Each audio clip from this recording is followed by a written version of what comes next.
Ready जी। अस्सलाम वालेकुम। Kaif one का लेक्चर वन स्टार्ट करते हैं जी। आप लोग कह रहे थे कैफ वन एग्जाम्प्ट हो गया, कैफ वन तो आ गया फिर। अच्छा जी, होपफुली सारे बच्चे वही हैं जिन्होंने इंट्रो एटलीस्ट पढ़ रखी है। कोई ऐसा बच्चा भी है जिसने बिल्कुल इंट्रो सिरे से देखी कभी नहीं कि होती क्या है, डेबिट क्रेडिट का भी पता नहीं है? बैठा हो। 1 2 3 4 5। अच्छा, आप लोगों के लिए एक ऑप्शन मौजूद है अब, इससे पहले जो कल से क्लास स्टार्ट हो रही है, 7 से 8:30 फ़िलहाल टाइम है उसका, और एक क्लास जो है वो 2:30 से 4:30 साढ़े 4 बजे है। तो जो बच्चे पहली बार पढ़ रहे हैं अकाउंटिंग, आई वुड सजेस्ट कि वो उस बैच के अंदर आ जाएं। अगर कोई प्रॉब्लम हो तो मुझे बता दें, मैं रिक्वेस्ट कर दूंगा, ठीक है? तो जो बच्चे पहली बार अकाउंटिंग पढ़ रहे हैं, मेरी रिक्वेस्ट है कि वो उन बैचेस में आ जाएं ताकि बेसिक्स भी पढ़ ली जाए। जैसे आप को पहले भी अर्ज़ किया था जिन्होंने इंट्रो पढ़ी कि FAR 1 के लिए इंट्रो का पढ़ना ज़रूरी है, ठीक है ना? तो अगर किसी ने नहीं पढ़ी हुई तो फिर थोड़ा सा उसको इस बैच के अंदर स्टार्ट में मुश्किल हो जाएगी, ठीक है? तो बाद में खैर 20-25 दिन के बाद तो फिर इंशाल्लाह बराबर सराबर हो ही जाएंगे। खैर, लेकिन अभी जो है वो आप लोगों को मैं ये सजेस्ट करूँगा, जो 4-5 बच्चे बैठे हुए हैं, कि वो सुबह के बैच में अपनी टाइमिंग के हिसाब से देखते हुए या दोपहर के बैच में अपने आप को ट्रांसफ़र करवा लें, ठीक है जी? चलिए, अच्छा जी, शुरू करते हैं पढ़ाई। वैसे कितने बच्चे ये सोच के आए कि आज पढ़ाई नहीं होनी? सही से बताना, ईमानदारी से। आज सर आएंगे, गपशप लगाएंगे, तारुफ कराएंगे हैं? तो तारुफ तो इतना सही होता है, मेरा नाम उमैर है, आपका नाम मुझे याद नहीं होना, तो बस पढ़ाई शुरू करते हैं। इतने ज़्यादा बच्चों का नाम कैसे याद हो सकता है? चले जी, तो सबसे पहला टॉपिक हम, अच्छा थोड़ी सी ये बात कर लेते हैं कि चेंजेस क्या आई हैं। तो जो अब आप लोगों का FAR 1 है, इसके अंदर जो नए टॉपिक्स आए हैं वो तो IAS 8 है, FAR 2 में हुआ करता था पिछली अटैम्प्ट तक। उसके बाद अर्निंग्स पर शेयर का एक स्टैंडर्ड है EPS, ठीक है जी। ये स्टैंडर्ड कुछ अर्सा पहले FAR 2 में हुआ करता था, फिर फाइनल में चला गया, फिर वापस आ गया, ठीक है जी। और इनकम एक्सपेंडिचर अकाउंट का एक टॉपिक हुआ करता था, सीनियर से सुनते होंगे आप, ठीक है जी। वो पहले ज़रा मेरे ख्याल से इतना डिटेल्ड नहीं था। अब नॉन प्रॉफिट ऑर्गेनाइजेशन के पूरे स्टैंडर्ड्स ही उसने मतलब तफसील से दे दिए, यानी कि वहाँ पे भी एक अच्छा खासा अब हमारे सामने पोर्शन मौजूद है। और सिंगल एंट्री का टॉपिक और रेवेन्यू और कॉस्ट ऑफ प्रोडक्शन, ये कुछ चीज़ें जो हैं यहाँ से रिमूव भी हुई हैं। तो बहरहाल ओवरऑल वेटेज तो तकरीबन उतनी रह जाती है, चीज़ें जितनी निकलती हैं उतनी आ भी जाती हैं, ठीक है। बाकी आप लोगों को कितनी इंट्रो पढ़नी है, वो जितनी पढ़ी हुई है इंशाल्लाह उसी को यूज़ करेंगे हम। जितनी इंट्रो की ज़रूरत FAR 1 के अंदर होती है, इस बैच के अंदर उसकी रिवीजन नॉर्मली हो ही रही होती है, क्योंकि मुझे भी पता है आप लोगों का माशाल्लाह से। तो अगर हम एक्रूअल प्री पेमेंट्स, अगर कहीं पे किसी टॉपिक में जाके एक्रूअल प्री पेमेंट्स को हमने पढ़ना होगा तो जाहिर सी बात है मुझे थोड़ा सा वो रिवाइज़ कराना पड़ेगा। लेकिन जाहिर सी बात है आपने इंट्रो के अंदर उसके ऊपर 4 से 5 दिन लगाए थे, 4 से 5 लेक्चर्स लगाए थे। FAR 1 के अंदर आपको हो सकता है वो आधे घंटे के अंदर रिवाइज़ करवा दिया जाए। फिर अब आज हम इंशाल्लाह स्टार्ट करेंगे अपना standard IAS 16, international accounting standard 16, property plant and equipment. तो पिछली अटैम्प्ट तक तो ये होता था कि नोट बनाने से पहले डिस्क्लोजर जो होता है उससे पहले का पोर्शन इंट्रो में था, और FAR 1 के अंदर ICAP अपनी स्टडी टेक्स्ट के अंदर स्टार्ट ही करता था डिस्क्लोजर से बात को। तो हम एक हफ़्ता 4 से 5 दिन 6 दिन लग जाते हैं इंट्रो की रिवीजन फिक्स एसेट एंड डेप्शन की करके, फिर नोट बनाना शुरू कर देते थे। अभी ICAP ने जो है वो सारा IAS 16 अब फुल फ्लैज जो है वो यहाँ पे डाल दिया है, क्योंकि अब तो बहरहाल ये FAR 1 पहला पेपर है आपके कैफ लेवल का, ठीक है जी। तो बहरहाल रूटीन उसी तरह से स्टार्ट करते हैं हम जो हमने पढ़ा था इंट्रो के अंदर, ठीक है। फिक्स एसेट एंड डेप्रिसिएशन पढ़ा था, कुछ कुछ याद है, थोड़ा बहुत, कुछ थोड़ा बहुत, ठीक है। तो उस थोड़े बहुत को इंशाल्लाह रिवाइज़ करेंगे, कोशिश करेंगे कि इसको जल्दी रिवाइज़ कर लें।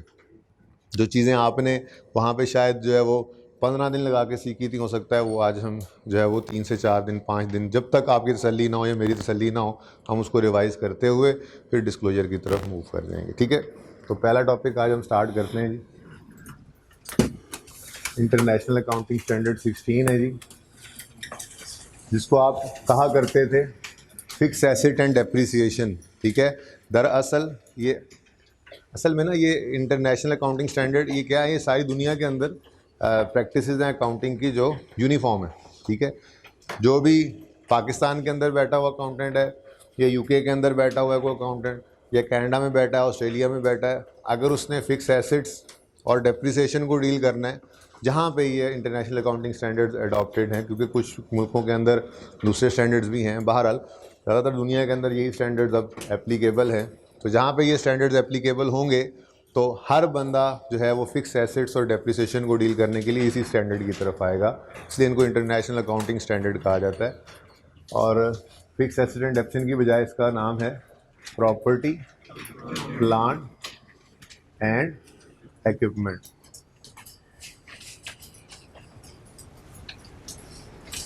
एक आध दिन मुझे आप देंगे माजरत के साथ, अगर कुछ समझ ना आ रहा हो तो एक आध दिन में समझ आने लग जाएगा। समझ आ रहा है? नहीं समझ आ रहा तो सुनाई तो दे रहा है ना, प्रॉपर्टी, प्लांट एंड इक्विपमेंट। ठीक है जी, अच्छा बातें वही हैं, बस थोड़ा नाम बदल दिया हमने। एसिड याद होगा, एसिड याद है? एसिड, एसिड क्या होता था? एसिड एक ऐसा रिसोर्स फ्यूचर में बेनिफिट देगा और वो बिजनेस की ओनरशिप में। ठीक है ना, acid is a resource owned by the business which will give benefit in. तो एक ऐसा रिसोर्स जिसने फ्यूचर में हमें फ़ायदा देना है, लेकिन आज उसको एक्वायर करने के लिए, अपनी ओनरशिप में लाने के लिए खर्चा तो हो गया ना। ठीक है, अब एक है खर्चा जिसको हम एक्सपेंस कह रहे हैं और एक है खर्चा जिसको एसेट कह रहे हैं। तो ये क्या फ़र्क होता था, ये क्या कहानी होती थी, कोई बता दे? जो गुड्स यूज़ अप कर ली, सर्विसेज यूज़ अप कर ली, उनके ऊपर जो खर्चे थे, बिजली है, बिजली इस्तेमाल कर ली, इसका बिल पे कर दिया, ये एक्सपेंस है। ठीक है, ऐसे ही तो होता था कि आप माशाल्लाह एक्रूअल प्रीपेमेंट्स भी पढ़ के आए हैं। अगर हमने अगले 2 साल का रेंट आज पे कर दिया है तो सारा को आज ही एक्सपेंस बना लेते थे, आज नहीं बनाते थे। ठीक है, उसमें से कुछ एसेट निकलता। एसेट क्या है? एक ऐसा असासा है जो फ्यूचर में फ़ायदा देगा, बेनिफिट देगा, लेकिन आज उस पर खर्चा हो गया। तो फिर आपको जहाँ से भी आपने इंट्रो पढ़ी, थोड़ी बहुत पढ़ी जैसी भी, ठीक है, पेपर नहीं भी दिया, पढ़ी तो तकरीबन सब नहीं थी। ठीक है ना, तो मैं तो अपने बच्चों को यही मशवरा दे रहा था एंड तक कि जो भी हो पढ़ लो, पढ़ लो, पढ़ने से फ़ायदा ही होना है। बहरहाल तो आपको उस्तादों ने ये बताया होगा कि एक्सपेंस ही है, ये फिक्स एसेट हम खरीदते हैं, ये खर्चा ही है, लेकिन ये सारे का सारा खर्चा आज ही हम प्रॉफिट एंड लॉस अकाउंट में एक्सपेंस के तौर पे चार्ज नहीं करते। आज इसको हम क्या कर लेते हैं, बैलेंस शीट में एसेट बना लेते हैं और फिर आहिस्ता आहिस्ता जैसे जैसे उससे फ़ायदा आता जाता है वैसे वैसे उसकी कॉस्ट को हम एक्सपेंस आउट करते जाते हैं। जैसे मिसाल के तौर पे हमने 1 करोड़ का एक प्लांट ख़रीदा, ठीक है जी, अब वो 1 करोड़ का प्लांट अगर आज ही हम एंट्री करें expense debit cash credit profit and loss के अंदर, तो फिर मेरे ख्याल में तो प्रॉफिट एंड लॉस में मैचिंग कॉन्सेप्ट ही वायलेट हो जाएगा, क्योंकि ये प्लांट जो आज हमने इंस्टॉल किया है ये मिसाल के तौर पे अगले 10 साल तक इसने हमारे इस बिज़नेस में चलना है, अगले 10 साल तक इसने प्रोडक्ट बनानी है, प्रोड्यूस करनी है, आउटपुट आनी है, और वो 10 साल तक बिक के रेवेन्यू लाती रहेगी। अब एक एसेट, एक प्लांट जिससे प्रोडक्ट जो बननी है और रेवेन्यू जो आना है वो अगले 10 साल पे फैला हुआ है, उसकी सारी कॉस्ट को आज ही एक्सपेंस आउट करने, तो ये तो फिर गड़बड़ होगी ना। फिर इस प्रॉफिट एंड लॉस के अंदर तो 1 करोड़ रुपए का एक्सपेंस आ जाएगा और अगले 9 साल के अंदर कुछ भी नज़र नहीं आएगा। तो मैचिंग कॉन्सेप्ट क्या कहता था कि रिलेटेड एक्सपेंसेस, इनकम से रिलेटेड एक्सपेंसेस को उसी पीरियड के अंदर चार्ज करना है। ठीक है ना, तो अगर आपके प्लांट से आने वाला आउटपुट जो है जिसका रेवेन्यू अगले 10 साल पे फैला हुआ है, तो फिर आप उसकी कॉस्ट को भी 10 साल में आहिस्ता आहिस्ता करके एक्सपेंस आउट करें। तो ये जो सिस्टमैटिक एलोकेशन थी, मेथड्स तो थे ही डिफरेंट, रिवाइज करते हैं इंशाल्लाह, ठीक है। ये जो सिस्टमैटिक एलोकेशन थी किस चीज़ की, एसिड की कॉस्ट की ओवर इट्स यूजफुल लाइफ, इसको हमने क्या कहा था, डेप्रिसिएशन। ठीक है, तो ये थोड़ी सी बात आज हमने रिवाइज की कि फिक्स्ड एसेट ये आप रखो भाई, नज़र ना आए तो बता देना, मैं बोल के समझा दूंगा जी। पहले तो हमने बात की एसेट क्या होता है, ठीक है जी। एसेट ऐसा रिसोर्स जिससे फ्यूचर में बेनिफिट आना है। अगर ये बेनिफिट जो है वो 12 महीने से ज़्यादा अरसे पे फैला हुआ है तो इसको हमने नॉन करंट या फिक्स एसेट कहा था, ठीक है। और ये नॉन करंट या फिक्स एसेट को फिर हमने आहिस्ता आहिस्ता आहिस्ता, क्योंकि है तो ये खर्चा ही, एसेट भी क्या है, बिजनेस ने एक एसी खरीद के दुकान में लगा दिया तो खर्चा तो वो हुआ है, लेकिन वो खर्चा सारे का सारा एक्सपेंस आउट नहीं हो रहा, क्योंकि उसका फ़ायदा अगले 5, 6, 7, 8, 10 साल में, 1 साल से ज़्यादा से फैला हुआ है, तो वो नॉन करंट एसेट है, ठीक है। नॉन करंट एसेट ऐसा रिसोर्स जिससे आने वाला, जो बिजनेस की ओनरशिप में है और जिससे आने वाला फ़ायदा 1 साल से ज़्यादा अरसे पे फैला हुआ है, ठीक है। और जब उसकी हमने इस कॉस्ट को, इस एक्सपेंस को उसकी यूजफुल लाइफ के ऊपर सिस्टमेटिकली एलोकेट किया तो इसको क्या कहा था हमने, डेप्रिसिएशन, ठीक है ना। सादा अल्फाज में पहले सालों में क्या होगा कि एसेट की वैल्यू में कमी का नाम डेप्रिसिएशन है, ठीक है ना। Loss in the value of, decrease in the value of asset due to use, ये क्या है, डेप्रिसिएशन। टेक्निकल डेफिनेशन क्या है, systematic allocation of cost of asset over its use. Systematic allocation का मतलब क्या है, कोई ना कोई मेथड होगा, जैसे हमने मेथड्स पढ़े थे, बाद में देखते हैं, चलो बाद में क्या देखते हैं, सुन ही लेते हैं। डेप्रिसिएशन क्या है जी, systematic allocation of cost of assets, cost of asset over its useful life, ठीक है जी। अब इसको सिस्टमैटिकली एलोकेट करने के 4 मेथड्स आपने पढ़े होंगे इंट्रो में, ठीक है, जो हम इंशाल्लाह दोबारा रिवाइज करेंगे। बस जाहिर सी बात है पहली बार आप पढ़ नहीं रहे चीज़, इसलिए जितना टाइम वहाँ पे लगता है उससे कम यहाँ पे लगेगा। लेकिन fix asset and depreciation again पूरे का पूरा अब स्टैंडर्ड उठ के यहाँ पे आ गया, तो एक हमारा अच्छा खासा टाइम जो है वो इसके ऊपर लगना है। ये नहीं कि इंट्रो वाले के ऊपर ही अच्छा खासा टाइम लगना है, इंट्रो वाला तो शायद 4 से 5 दिन में, जो कि बहुत से भी ज़्यादा ज़रूरी है, ये याद रखना। ये वो बुनियाद है, इसके ऊपर अगली बिल्डिंग खड़ी होनी है। तो ये हम क्विकली इसको रिवाइज करेंगे, जो इंट्रो वाले को 4 दिन, 5 दिन, 6 दिन, जितने भी लगें, जब तक तसल्ली ना हो, उसके बाद फिर अगली कहानी शुरू होगी, ठीक है ना। तो मुकम्मल स्टैंडर्ड जो है, जितना हम उसके अंदर नोट्स जो बनते हैं फाइनेंशियल स्टेटमेंट्स के अंदर, वो डिस्क्लोजर वो बनाना हम सीखेंगे। फिर हम रीवैल्यूएशन पढ़ेंगे, यहाँ पे FAR 1 के अंदर, इंट्रो के अंदर वो चीज़ नहीं पढ़ी हुई, ठीक है। लेकिन ये बहुत से भी ज़्यादा ज़रूरी बातें हैं जिनको हमने इंशाल्लाह क्विकली और अच्छे तरीके से रिवाइज करना है, तो हम करेंगे इंशाल्लाह। तो डेप्रिसिएशन सिस्टमेटिक एलोकेशन है, ठीक है, और उसके कुछ मेथड्स थे, ठीक है, इट्स मेथड्स। और वो मेथड्स हमने 4 मेथड्स पढ़े थे। कौन कौन से जी, स्ट्रेट लाइन मेथड, ये SLM स्ट्रेट लाइन मेथड, दूसरा रिड्यूसिंग बैलेंस मेथड, उर्फ आम में इसको WDB मेथड भी कह देते थे, डिमिनिशिंग बैलेंस मेथड भी कह देते थे, ठीक है जी। अच्छा जी, अच्छा, आउटपुट मेथड ज़्यादा बेहतर मुझे पहले लग रहा है, मैं ये लिखूंगा आउटपुट मेथड। इसके भी बेताशा नाम थे, जब रिवीजन आएगी इसकी एग्जांपल की तो बाकी नाम भी लिख लेंगे आउटपुट मेथड को। सर्विस ऑर्स मेथड भी कहते हैं, ऑर्स मेथड भी कहते हैं, माइलेज मेथड भी कहते हैं, वो डिफरेंट नेम्स लिख लेंगे हम, ठीक है जी। और फिर आपका पसंदीदा सम ऑफ ईयर्स डिजिट मेथड, ठीक है जी। तो इंशाल्लाह ये हम देख लेंगे ये 2 मेथड्स। ये मेथड तो प्रैक्टिकली मुझे कभी यूज़ होता नज़र आया नहीं, ठीक है। वैसे इसका रिज़ल्ट सेम ही होता है रिड्यूसिंग बैलेंस मेथड की तरह से, तो प्रैक्टिकली ये ज़्यादा इस्तेमाल नहीं होता। ऊपर वाले 3 मेथड्स जो हैं वो इस्तेमाल होते हैं, ठीक है, जिनमें पहले 2 ज़्यादा इस्तेमाल हो रहे होते हैं एग्ज़ाम के अंदर भी और प्रैक्टिकल लाइफ में भी। बहरहाल आउटपुट मेथड भी एक बड़ा इंपॉर्टेंट मेथड है, ठीक है जी। तो फिक्स एसेट, पहली बात एसेट क्या होता है, फिर फिक्स एसेट या नॉन करंट एसेट क्या है, ये बात हुई ना हमारी। एसेट ऐसा रिसोर्स जिसने फ्यूचर में फ़ायदा देना, ठीक है। और अगर ये फ्यूचर का फ़ायदा, फ्यूचर एक फ्यूचर है, नियर फ्यूचर अगले 12 महीने, ठीक है, और एक है उससे ज़्यादा अरसा, तो जिस एसेट का, जिस रिसोर्स का फ़ायदा 12 महीने से ज़्यादा अरसे फैला हुआ है वो नॉन करंट एसेट, तो उसको हमने आहिस्ता आहिस्ता एक्सपेंस आउट करना है, ठीक है।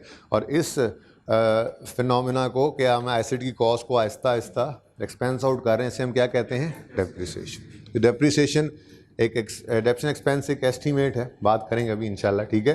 तो डेप्रिसिएशन एक्सपेंस रिकॉर्ड करने के, कैलकुलेट करने के ये 4 मेथड्स हैं। ठीक है जी, यहाँ तक कोई क्वेश्चन जहन में आता है तो बताएं।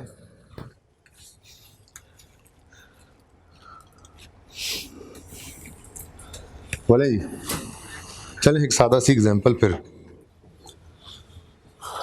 स्ट्रेट लाइन मेथड ही कर लेते हैं पहले। ठीक है जी, एक छोटी सी एग्जांपल यहीं बना लेते हैं हम।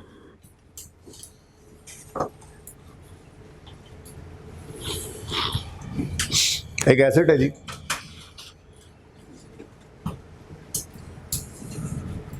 उसकी कॉस्ट है 10,000। छोटी फिगर्स रख लेते हैं, ज़रा इजी रहेगा, ज़बानी भी कैलकुलेशन हो जाएगी। डेट ऑफ परचेज यकम जनवरी 2020। ठीक है जी, और इसकी यूजफुल लाइफ है, क्यों भाई, 4 इयर्स। ठीक है, अच्छा, रिक्वायरमेंट है जी। बातें बहुत आसान लग रही होंगी, हाँ, यहीं आसानी से मुश्किल शुरू होनी है, पता भी नहीं चलना, इसलिए बड़े ध्यान से चीज़ों को रिवाइज करना है। ठीक है, मेरी कोशिश ये होगी, वैसे कितने बच्चों ने इंट्रो मेरे साथ पढ़ी थी, सिर्फ पढ़ी थी, पेपर की बात ना, चल कोशिश मैं ये करूँगा कि जो क्वेश्चंस इंट्रो के अंदर हमने किए थे, क्वेश्चंस भी वही, जो छोटे छोटे क्लास के असाइनमेंट क्वेश्चंस होते हैं ना, क्वेश्चंस भी वही आपके सामने आ जाएं तो क्विकली रिवीजन हो जाएगी इंशाल्लाह। ठीक है ना, ताकि हम फिर असल मुद्दे की तरफ जाएँ। रिवैल्यूएशन हमने करनी है, रिवैल्यूएशन के ऊपर 5 से 6 दिन लग जाते हैं अच्छी तरीके से करते करते।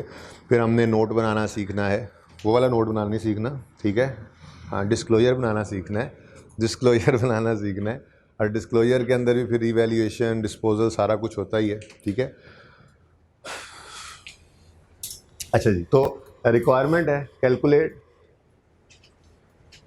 डेप्रीसिएशन एक्सपेंस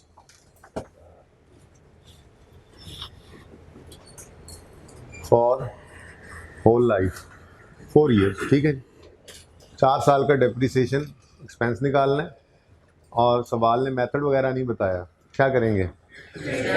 हाँ सर, पहला नंबर स्ट्रेट लाइन का लिखा हो, उसी की एग्जांपल ही होनी, लेकिन 12 आपको बताया हुआ है कि अगर सवाल खामोश हो, आप पढ़ के ही आए होंगे ये बात तो। अच्छा, वैसे आप पहले डर रहे थे, आप ज़रा दोबारा बता दें कि ऐसे बच्चे कौन से जिन्होंने इंट्रो बिल्कुल नहीं पढ़ी हुई, बिल्कुल नहीं पढ़ी हुई? अच्छा चलें, अभी भी उतने ही हैं तकरीबन, ठीक है। अच्छा, तो कोई बात नहीं, ये इंशाल्लाह ट्रांसफ़र हो जाएं दूसरे बैच के अंदर, वहाँ पे बेसिक से डेबिट क्रेडिट सीखते हुए हम इंशाल्लाह आएंगे। ठीक है ना, यहाँ पे तो अब डेबिट क्रेडिट नहीं सिखाया जा सकता ना जी।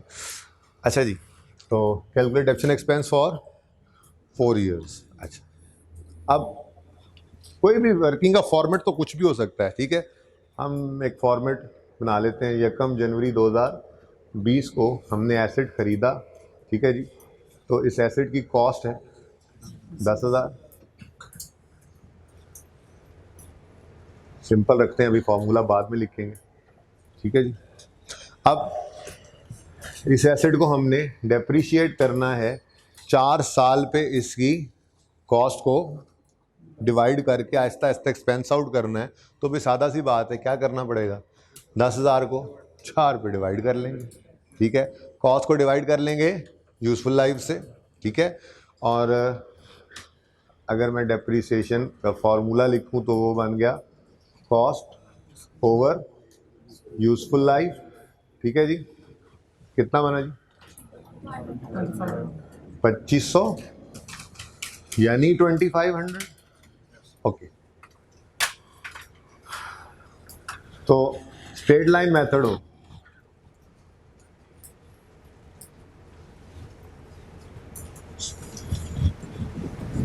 तो डेप्रीसिएशन एक्सपेंस कैलकुलेट करने का फॉर्मूला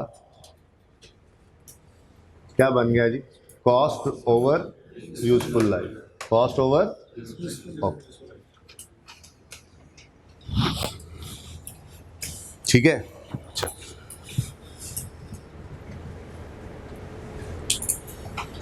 नेक्स्ट ईयर अगर 31 दिसंबर 2021 पे खड़े होकर, अच्छा डेप्रीसिएशन साल के आखिरी दिन खड़े होकर कैलकुलेट कर सकते हैं या किसी भी वक्त कर सकते हैं? अच्छा, कर तो किसी भी वक्त सकते हैं। ठीक है, जैसे ये 1 साल की डेप्रीसिएशन है 2500। 2500 देखो ना, आपने कॉस्ट को डिवाइड किया यूजफुल लाइफ से, तो ये 1 साल की ये पूरे साल की डेप्रीसिएशन है। 2500 पूरे साल की डेप्रीसिएशन है। अगर आप इसको डिवाइड कर दो 12 से, पर मंथ डेप्रीसिएशन आ जाएगी, ठीक है। और अगर आप इसको डिवाइड कर दो 365 से, 52 से डिवाइड कर दो, तो ये पता है वीक कितने होते हैं? अच्छा चलो ठीक है। तो इसका मतलब, अच्छा इसको 1 साल में जितने ऑर्स होते हैं वो ऑर्स निकाल के इसको ऑर्स से डिवाइड कर लो, तो अकाउंटेंट हर घंटे डेप्रिसिएशन की एंट्री करे, ठीक है। हर रोज़ भी कर सकता है, हर हफ्ते भी कर सकता है, हर महीने भी कर सकता है, लेकिन नॉर्मली हम ऐसा करते नहीं, ठीक है ना।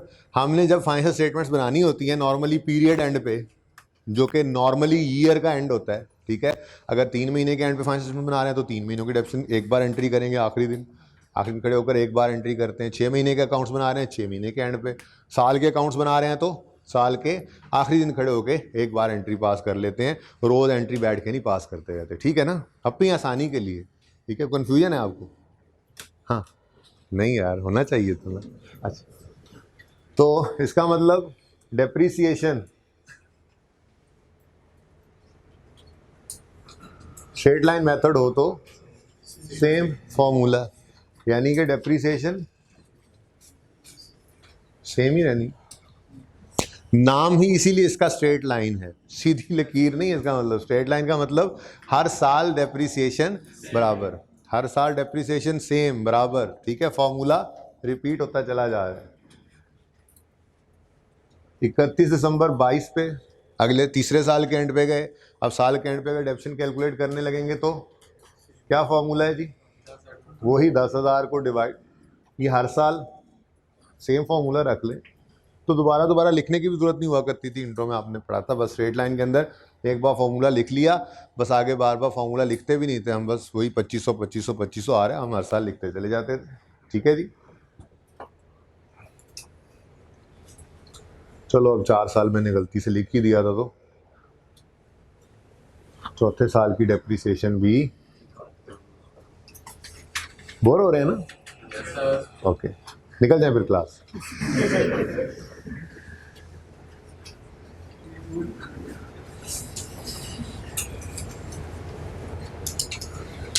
ओके ठीक है जी, ये डेप्रीसिएशन निकल आई।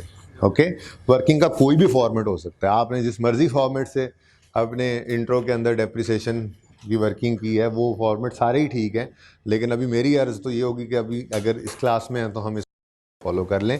फॉर्मेट सारे ही बिल्कुल ठीक है, जिस उस्ताद ने जैसे भी पढ़ाया बिल्कुल सही पढ़ाया हुआ है, किसी भी तरह से आप वर्किंग का फॉर्मेट रख सकते हैं, लेकिन मैं ज़रा इस तरह से करता हूँ, अभी मुकम्मल नहीं हुआ ये, ठीक है। अच्छा, एक बात है वैसे, अगर हम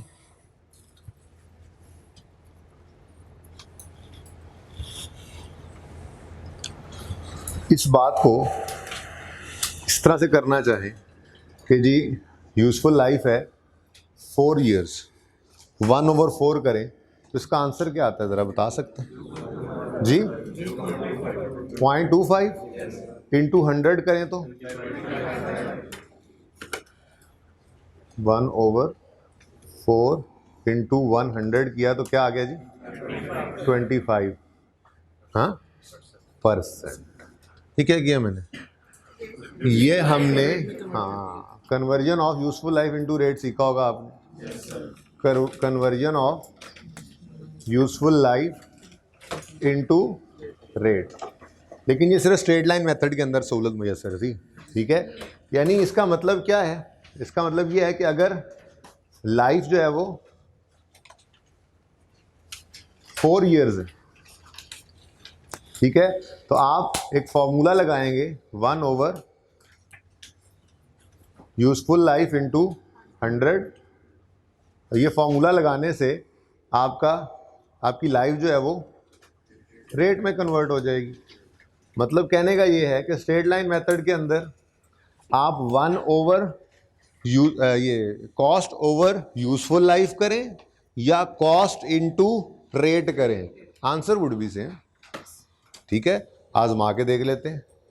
आप 10,000 को डिवाइड बाय 4 कर रहे हैं, 25 25 25 2500, ये डेफिनेशन आ रही है। आप इसी को कर लें, 10,000 को मल्टीप्लाई कर लें 25% से, कर लें कोई बात नहीं, बोर हो रहे हैं मुझे पता है, 2500 ही आ रहा है, ठीक है। इसका मतलब स्ट्रेट लाइन मेथड के अंदर आप लाइफ पे डिवाइड करें कॉस्ट को या रेट से मल्टीप्लाई करें, आंसर सेम होता है। और अगर कभी ज़रूरत पड़ जाए यूज़फुल लाइफ को रेट में कन्वर्ट करने की, तो उसका फॉर्मूला जो है वो क्या है जी, 1/, यूज़फुल लाइफ, मुझे तो लगता है वो सही नज़र आ रहा होना, 1/, कैमरा वाले भाई साहब ये रेड तो नज़र नहीं आ रहा होगा, 1/, यूजफुल लाइफ इंटू 100, ये फॉर्मूला है जी, ठीक है जी। ये ब्लू गुजारा हो रहा है जी, अच्छा ओके। तो हमने क्या किया जी, यूजफुल लाइफ को रेट में कन्वर्ट किया। तो थोड़ी सी इसकी ऐसे ही जल्दी से प्रैक्टिस कर लेते हैं। मिसाल के तौर पे अगर यूजफुल लाइफ 10 ईयर्स है तो रेट क्या आएगा, 1/10 इंटू 100 करें तो, अच्छा अब वो इसी 10,000 को देख लेते हैं, 10,000 को डिवाइड करें 10 से, 1000 आता है। यानी कि 10 साल में, जाहिर से सादा सी एग्जांपल से बातें जल्दी समझ आ जाती है ना, जल्दी रिवाइज हो जाती है, ठीक है ना। तो 10,000 कॉस्ट है, अगर इसकी लाइफ 10 साल है, मतलब हमने 10,000 को 10 साल पे डिवाइड करना है, तो फिर हर साल कितना आएगा, 1000, हर साल कितना आएगा, 1000। तो उसी 10,000 को मल्टीप्लाई करें 10% तो भी आंसर क्या आ रहा है, 1000। तो हर साल रेट मल्टीप्लाई करते जाएं स्ट्रेट लाइन मेथड में, या यूजफुल लाइफ पे डिवाइड करते जाएं, आंसर वुड बी सेम, ठीक है। तो 1/10 इंटू 100, आप कुछ भी ले लें, यूजफुल लाइफ जो है वो आप 50 साल ले लें चाहे, 1/50 इंटू 100 कितना जी, 2%, 20 वाले 2%, कैलकुलेटर करके देख लो ना। और स्ट्रेट लाइन मेथड है तो आप रेट को भी यूजफुल लाइफ में कन्वर्ट कर सकते हो, रेट को भी यूजफुल लाइफ में कन्वर्ट किया जा सकता है। ओहो, कैसे जी, आप इस रेट को डेसिमल के साथ,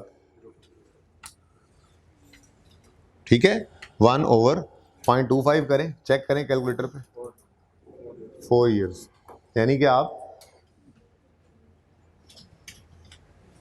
जिथे छोड़े,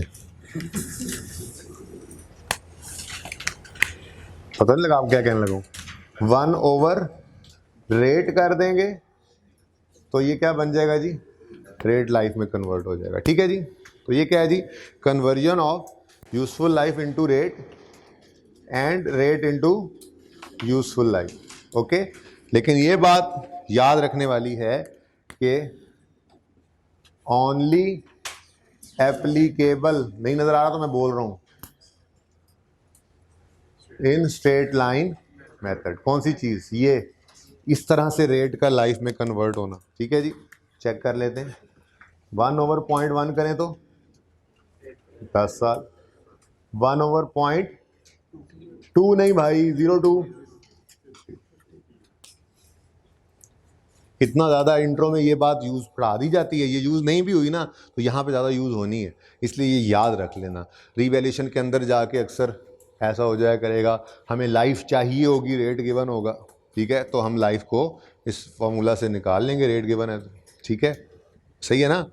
तो वो लाइफ को आगे यूज़ करना पड़ सकता है क्वेश्चन के अंदर, ठीक है जी। तो एक छोटी सी बात ऐसे ही जो है वो जहन में आ गई, एक conversion of useful life into rate and vice versa, ठीक है जी। तो नोट करना है तो कर लें, वैसे छोटी सी एग्जांपल, ये फॉर्मूला भी फाइनल नहीं है, okay, formula is semi final. क्या हुआ,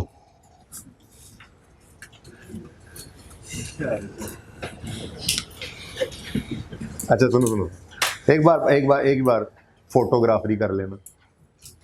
डेप्शन एक्सपेंस का formula cost over useful life करें या कॉस्ट इनटू रेट करें, आंसर वुड बी सेम। अच्छा, अभी नोट करना है तो ये अलग से करके कहीं पे डिब्बा लगा के रख लें, ठीक है, या इसको भी नोट ना करें, मैं मिटाऊंगा आप लोगों से पूछ के, अभी मेरे ख्याल में चलते रहते हैं, क्या ख्याल है, ठीक है। अच्छा, अब अगली बात, मिसाल के तौर पे ये हमारी बिल्डिंग है। अच्छा, आपको यार बहुत सस्ती बिल्डिंग है, नहीं, ये हमारा एक कोई एसेट है, ठीक है, बाईसाइकिल है, बाईसाइकिल, ओके। अच्छा, 4 साल इस एसेट ने इस्तेमाल होना है, ठीक है, और चौथे साल के एंड पे इस एसेट ने 2000 का बिक जाना है, कबाड़िए को भी देना, ठीक है, 3 डब्बे के भाव पे, तब भी इसने बिक जाना है 2000 का, ठीक है। अब ज़रा सोच के बताना, अगर एक एसेट जो हमने आज 10,000 का ख़रीदा है, उसको हमने 4 साल इस्तेमाल करना है, ठीक है, तो 4 साल में उसने कितनी वैल्यू लूज करनी है? 10,000 नहीं, 2000 तो एंड पे मिल जाना है। 2000 तो हमने, आज हम खड़े होकर क्या सोच रहे हैं, ये एस्टीमेट्स हैं, ठीक है ना। आज हम खड़े होकर क्या सोच रहे हैं कि हमने 4 साल इस एसेट को इस्तेमाल करना है और चौथे साल के एंड पे ये एसेट हमें 2000 रुपये ला के दे देगा। तो इसका मतलब ये 10,000 जो हमने आज खर्च किया है, ये सारे का सारा 10,000 तो कॉस्ट या एक्सपेंस बनना ही नहीं है, इसमें से 2000 तो हमें क्या हो जाना है, वापस। तो ये जो 2000 हम लाइफ एसेट को खरीदते ही उसकी लाइफ के स्टार्ट पे खड़े होकर जो हम एस्टीमेट कर रहे हैं कि हमें इस लाइफ के ये एसेट अपनी लाइफ के एंड पे हमें ये 2000 रुपये दे देगा, ये तो फिर उसकी वैल्यू के अंदर लॉस हुआ ही ना, ये तो हमारा एक्सपेंस बन ही नहीं रहा, ठीक है। तो ये जो कॉन्सेप्ट है एसेट की लाइफ के स्टार्ट पे खड़े होकर ये एस्टीमेट लगाना कि फ्यूचर में यूजफुल लाइफ के एंड पे ये एसेट हमें कितने पैसे लाकर देगा, इसे कहा जाता है स्क्रैप वैल्यू या रेजिडुअल वैल्यू। इंपॉर्टेंट बात यह है, ये सेल प्रोसीड नहीं है, डिस्पोजल अभी रिवाइज करेंगे ना जब, तो कंफ्यूज नहीं करना। सेल प्रोसीड क्या है, जब एक्चुअल में बेचा तो कितने पैसे मिले, ये सेल प्रोसीड नहीं है, दिस इज रेजिडुअल वैल्यू या स्क्रैप वैल्यू। ये क्या है, ये एक अंदाजा है, देखो ना, ये अब चेंज इन एस्टीमेट की बात करेंगे तो वहां पे ये बात पे तफसील से हो सकता है आज ही कर लें। कितने बजे तक क्लास है वैसे? अच्छा, वो बस मिसअंडरस्टैंडिंग, यू नो। अच्छा जी, तो एसेट ने अपनी लाइफ के एंड पे हमें ये 2000 रुपये देना है, ये हमने अंदाजा लगाया। कब लगाया? जिस दिन हमने एसेट ये खरीदा है उसकी लाइफ के स्टार्ट पे। तो जब स्टार्ट पे खड़े होकर 4 साल बाद का एक अंदाजा लगा रहे हैं, एक एस्टीमेट लगा रहे हैं, तो उसमें चेंज भी आ सकती है, वो चेंज इन एस्टीमेट की अकाउंटिंग हम अलग पढ़ेंगे, ठीक है ना। लेकिन इस वक्त मकसद बात करने का क्या है कि ये जो 2000 रुपये हम ये सोच रहे हैं कि अपनी लाइफ के एंड पे इसने हमें दे देना है एसेट ने, तो ये तो फिर एसेट की वैल्यू में कमी है ही नहीं, इसको तो हम एक्सपेंस आउट कर ही नहीं सकते। इसका मतलब पूरा 10,000 डेप्रीशिएबल अमाउंट है ही नहीं। 10,000 में से 2,000 तो हमें लाइफ के एंड पे वापस आ जाना, रिकवर हो जाना है, तो फिर डेप्रीशिएबल अमाउंट, वैल्यू के अंदर कमी होने वाली अमाउंट कितनी है? 8,000, ठीक है। तो डेप्रीशिएबल अमाउंट निकाला कैसे करते हैं जी? कॉस्ट माइनस रेजिडुअल वैल्यू, ठीक है जी। कॉस्ट माइनस रेजिडुअल वैल्यू, ये जो कॉस्ट माइनस, इस फॉर्मूला में कॉस्ट माइनस रेजिडुअल वैल्यू है, ये फॉर्मूला किस चीज़ का है जी? ये डेप्रीशिएबल अमाउंट, वो अमाउंट जो डेप्रीशिएट होनी है। पूरा 10,000 डेप्रीशिएशन आसान अल्फाज में क्या कहा था? एसेट की वैल्यू में कमी। तो 10,000 तो एसेट की वैल्यू में कम होना ही नहीं है। एसेट की वैल्यू में तो मैक्सिमम, हमें मैक्सिमम लॉस क्या आएगा चौथे साल के एंड पे? ये एसेट 8,000 रुपये लूज कर जाएगा यूज होने की वजह से अपनी वैल्यू, ठीक है। 2000 तो लूज ही ना होना, ओके। तो कॉस्ट माइनस रेजिडुअल वैल्यू, ये फॉर्मूला किसका है जी? डेप्रीशिएबल अमाउंट का, ठीक है। तो एग्जांपल में इसको इनबिल्ट करते हैं। अच्छा, एक छोटी सी बात यहाँ पे देख लें, उसके बाद कॉस्ट में से डेप्रीसिएशन को माइनस कर दें तो जो फिगर आती है उसको हम रिटर्न डाउन वैल्यू कहते हैं, WDV, carrying value, carrying amount, ठीक है, बुक वैल्यू, ये सब एक इसी के ही नाम है, ठीक है ना।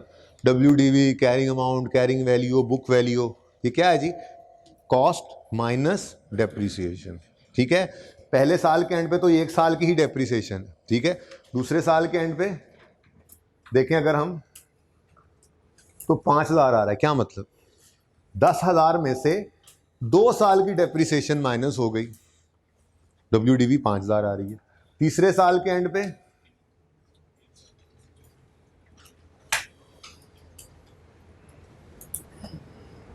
कोई कंफ्यूजन हो तो बेटा पूछ लेना, ठीक है।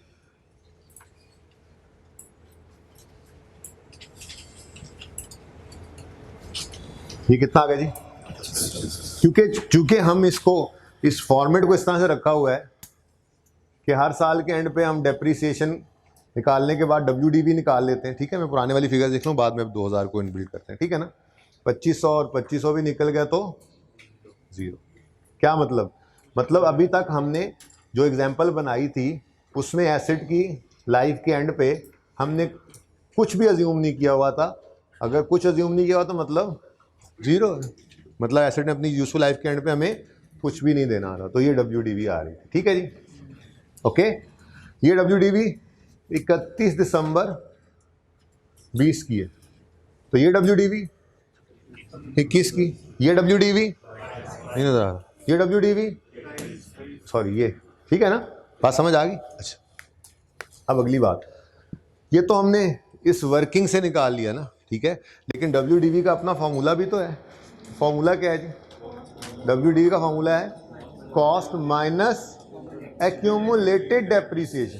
जिस दिन WDV निकालनी है, कॉस्ट तो सारी जिंदगी कॉस्ट ही रहती है ना, रीवैल्यूएशन तो हमने अब पढ़नी है FAR 1 के अंदर, इंशाल्लाह अगले हफ्ते में शुरू हो जाएगी, ठीक है, शायद इसी हफ्ते में भी शुरू हो जाए। ओके, कॉस्ट अभी तक जो हमने पढ़ा इंट्रो में, कॉस्ट तो सारी जिंदगी एसिड की वही तो चीज़ चेंज नहीं होती, वरना चेंज इन एस्टीमेट भी पढ़ के आए।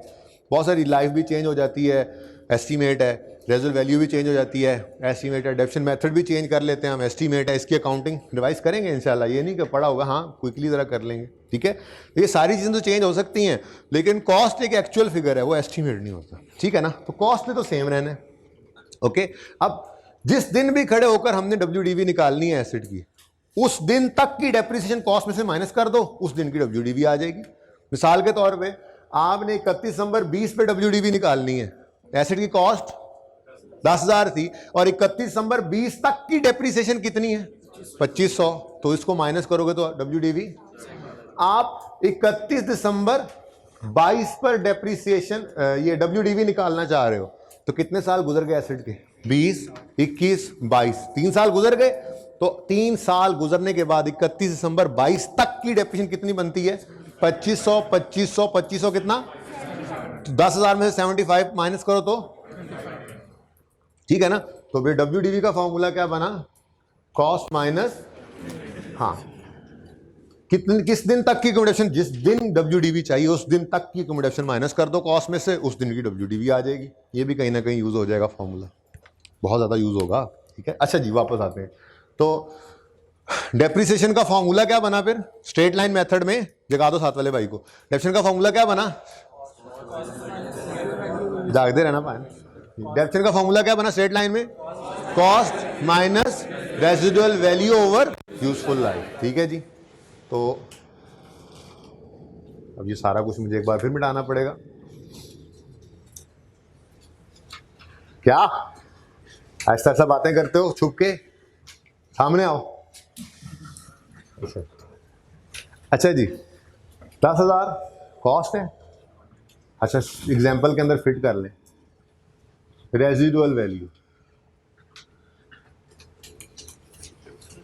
2,000 रुपये, अज्यूम कर लिया हमने। रेजिडुअल वैल्यू कितनी है?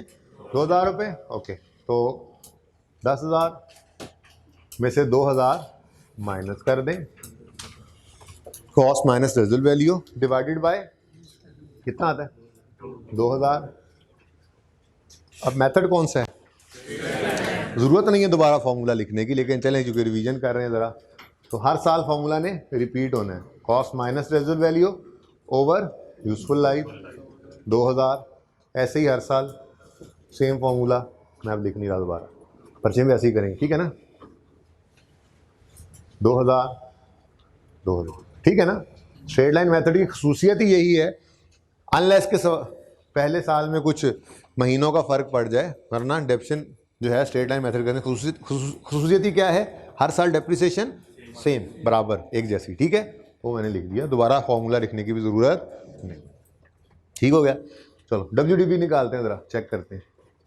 8,000, यहाँ पर 6,000, 4,000 और 2,000, मतलब अपनी लाइफ के एंड पे एसेट 2,000 का पड़ा है। तो ये तो हमने डेप्रिशिएट करना ही नहीं था ना, ये तो हमें अंदाज़ा क्या था कि ये हमें लाइफ के एंड पे मिल जाएगा। ठीक है, क्वेश्चन है कोई?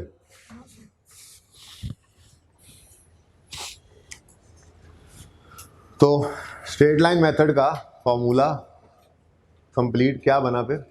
कॉस्ट माइनस रेजिडुअल वैल्यू लाजमी करना है। ठीक है, अच्छा 1 2 3 आज ही सुन लो, इन तीनों मेथड्स के अंदर रेजिडुअल वैल्यू अगर गिवन हो तो कॉस्ट माइनस रेजिडुअल वैल्यू लाजमी करते हैं। सिर्फ इस एक मेथड में नहीं करते, उसकी वजह जब इसकी रिवीजन करेंगे तो समझा दूंगा, इंट्रो में पढ़ी होती है हमने। ठीक है ना, तो 4 मेथड्स हैं डेप्रिसिएशन के, जिनमें से सिर्फ रिड्यूसिंग बैलेंस मेथड को एक साइड पे कर दो, तो बाकी तीनों मेथड्स के अंदर हमने हमेशा क्या करना है? हमेशा कॉस्ट माइनस रेजिडुअल वैल्यू करना है, यानी डेप्रीशिएबल अमाउंट हमें निकालनी पड़ेगी रेजिडुअल वैल्यू माइनस करके कॉस्ट में से। ठीक है, याद रहेगी बात? ओके, तो ये फॉर्मूला है जी, cost minus residual value over useful life, या cost minus residual value into rate. ठीक है,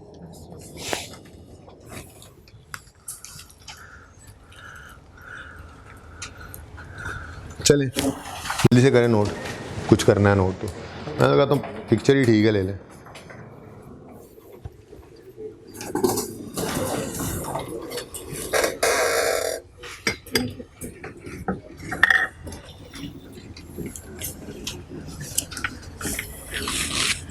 भाई मेरे पे कैमरा नहीं रखना, वो नोट कर रहे हैं ना, जहाँ तक वहाँ तक रख लें।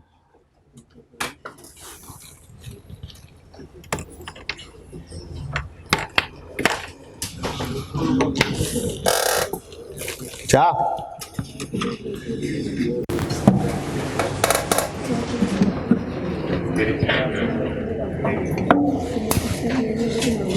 ये ब्लू कपड़ों वाले भाई साहब पीछे छुप रहे हैं, आप पहली बार पढ़ रहे हैं अकाउंटिंग? शक्ल से भी लग रहा है। हवाइयाँ उड़ रही थी, मुझे हैं ये क्या बातें हो रही हैं यार। मिलना है क्लास के बाद मुझे अभी।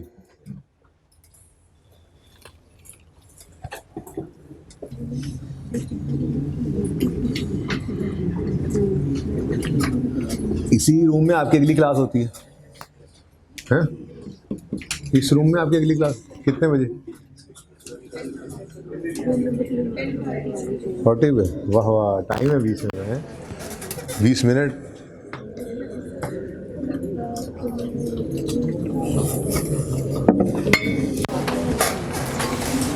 अच्छा जी,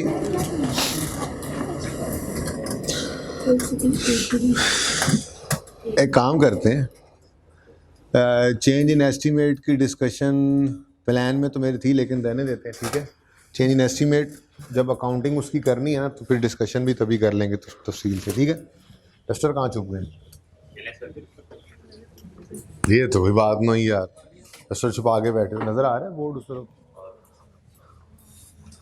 ये मैं मिटा रहा हूँ, सिर्फ ये मिटा दूँ? ठहर ठहर थोड़ा सा ये बैठ से।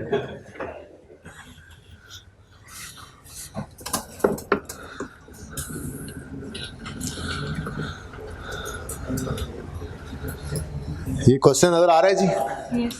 ओके, अच्छा थोड़ी सी इसके अंदर मैंने ज्यादती ये कर दी, डिस्पोजल रिवाइज तो करवाया ही नहीं, लेकिन क्वेश्चन आ गया सामने, तो क्वेश्चन करते हुए रिवाइज करेंगे ना, क्या ख्याल है? ये क्वेश्चन आपने जो बच्चों ने मेरे साथ पढ़ी थी इंट्रो, ये क्वेश्चन इंट्रो के अंदर किया हुआ, और जिन्होंने मेरे साथ नहीं पढ़ी, जिन्होंने लेकिन इंट्रो पढ़ी है, उन्होंने इससे कई अच्छे लेवल के सवाल किए होंगे। बड़ा बेसिक सा सवाल है, इसलिए सब बच्चों के पास टोटल 3 मिनट हैं ये सवाल करने के। अपनी स्टॉप वॉचेस ऑन कर लें। एसेट अकाउंट बनाना है, एक्यूमुलेशन अकाउंट बनाना है, डिस्पोजल अकाउंट बनाना है। 31 नंबर 18 पे अगली बात छोड़ें, जनरल एंट्रीज आप ज़बानी कर लें। ठीक है, स्ट्रेट लाइन मेथड है, 10% रेट है, जल्दी करें। ओपनिंग बैलेंसेस गिवन है, याद है? ऐसे ही सवाल हुआ करते थे ना, ये बिल्कुल देखो ओपनिंग बैलेंसेस है, 2 एसेट खरीदे हैं, 1 बेचा है, बस सिंपल क्वेश्चन, 3 मिनट है, जल्दी करें। जल्दी करें, वार्म अप हो जाए, जंग जुंग उतार लें। क्वेश्चन पे रहना आप, क्वेश्चन मुझे नहीं फॉलो करना। जब मुझे जरूरत होगी मैं खुद बुला लिया करूंगा। एक्टर एंड डायरेक्टर मैं खुद ही हूँ।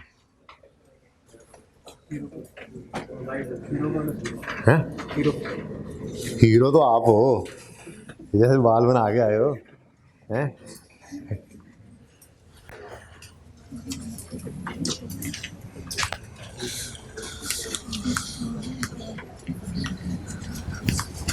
हाँ भाई 3 मिनट में हो जाएगा सवाल। ये साइड मिटा दो, ये साइड।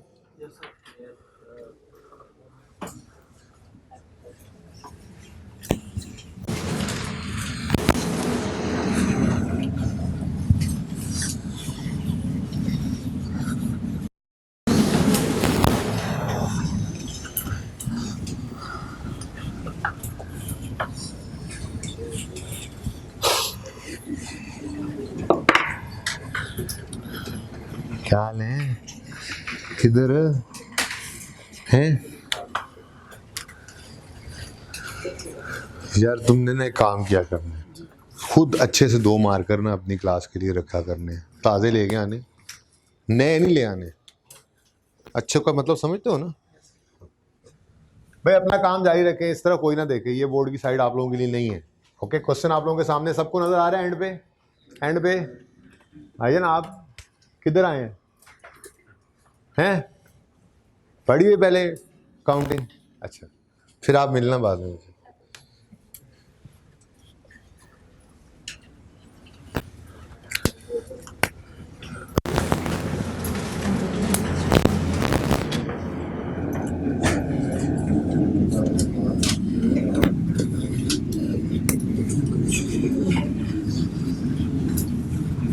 भाई देखें, बातों को बिल्कुल भी इजी नहीं लेना। आप कहें ओह ये तो इंट्रो, सवाल भी इंट्रो वाला है, छोड़ो बस ठीक है, तो फिर फैंटी पड़ेगी आगे FAR 1 के अंदर। जैसे ही ये बेसिक्स मैंने रिवाइज करनी है, एकदम से रीवैल्यूएशन, बिल्कुल नई चीज़। उसकी तरफ जब मूव करेंगे तो यही वाले अकाउंट्स होंगे, यही जर्नल एंट्रीज होंगी, यही डेप्रिसिएशन मेथड्स होंगे, उनके अंदर चीज़ें जो है वो ऐड होना शुरू हो जाएंगी। तो ऐड ऑन्स के लिए पहले ज़रा बुनियाद अपनी ताज़ा कर लें।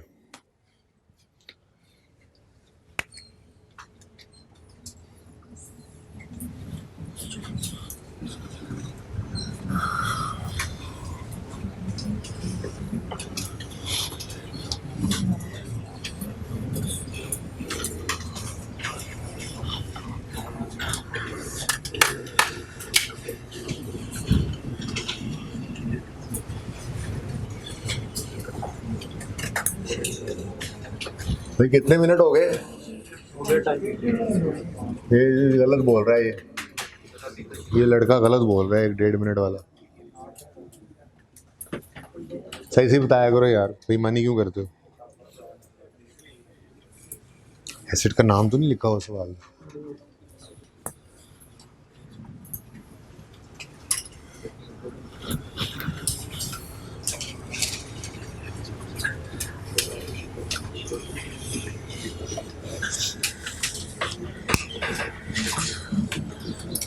भाई नेक्स्ट क्लास कितने बजे आप लोगों की?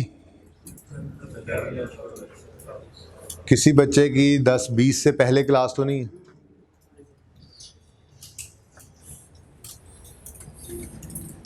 क्या यार, क्या 10 मिनट सर ने और ले लिए हैं? तुम चले जाओ, तुम्हें रास्ता दे देते हैं। किसी क्लास है तो बता दें। इस रूम में क्लास हो नहीं 10-20 तक? सुभान अल्लाह। ये 10 मिनट आपके पक्के ही हुआ करेंगे मुझे लग रहा है। क्लैश क्लूज वैसे कोई नहीं। 20 मिनट मेरे गुलबर्ग जाने में, 10 मिनट मैं जा लिया करूँगा, 10 मिनट आपके साथ मजीद।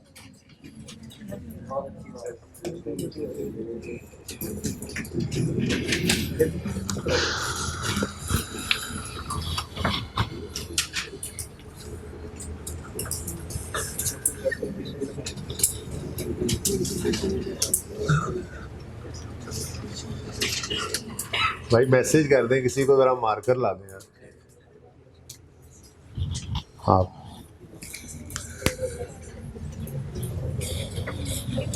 कोई ऐसा बच्चा भी है जिसने सवाल कर लिया हो? सुभान अल्लाह, 2-3 बच्चे हैं माशाल्लाह।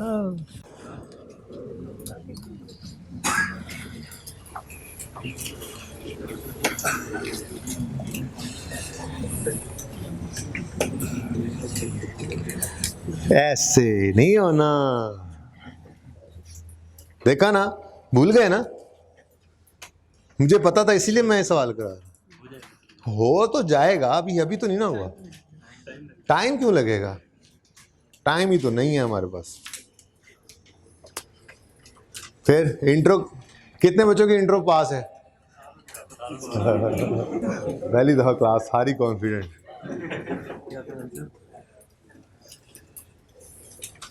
शुक्र करें आपने पढ़ तो लिया है, बाकी बच्चों को तो डबल डबल पढ़ना पड़ेगा। और कुछ लोगों को तो मैं कहता आगे पढ़ के जाओ, पढ़ के जाओ। कल तुम मेरे आने से पहले क्लास में पीछे खड़े हो ना, दोनों पठान।